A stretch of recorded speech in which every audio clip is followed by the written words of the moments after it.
ఏంటి తమ్ముడు, ఓనర్ అయ్యి ఉండి నువ్వే ఇంత లేట్గా వస్తే ఎట్లా చెప్పు? అన్న సారీ అన్న, నైట్ కొద్దిగా లేట్ అయిపోయింది. షాప్కి ఎన్ని కాల్స్ వస్తున్నాయో తెలుసా? ఫస్ట్ పోయి ఆ ఫోన్ చూడుపో ఒకసారి.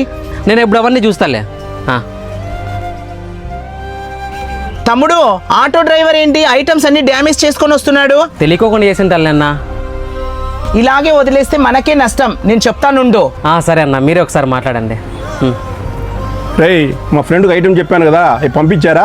డబ్బులు కూడా ఇచ్చాడా? అది నేను డీల్ చేయలేదు అన్న, శిక్ష డీల్ చేశాడు. ఒకసారి అడుగుతాగు. శిక్ష అన్న చెప్తమ్ముడు. నా బండి రోడ్లో పెట్టాను, అట్లా నీడు పెట్టిరాపో. సరే సార్. రే సతీష్, ఎక్కడైనా కానీ ఓనర్ చెప్పింది వర్కర్ చేయాలా? ఇక్కడేందిరా అంత రివర్స్గా ఉంది. నీ పనులన్నీ వాడికి నేర్పించామనుకో, రేపొద్దున వాడు నిన్ను మోసం చేసే అవకాశం ఉంది. చిన్నప్పుడు మీరే కదా నా చెప్పిండేది, మన పక్కన 100 మంది అవసరం లేదు, మన మంచి కూరవాడు ఒక్కడున్నా వాడే 100 మందితో సమానమని. ఇలాంటి వాళ్ళు కొంతమందే ఉంటారు నాన్న, మన బాధ్యతని వాళ్ళ బాధ్యత అనుకునేవాళ్ళు. అలాంటోడే నాన్న నా విషయంలో శిక్ష అన్న.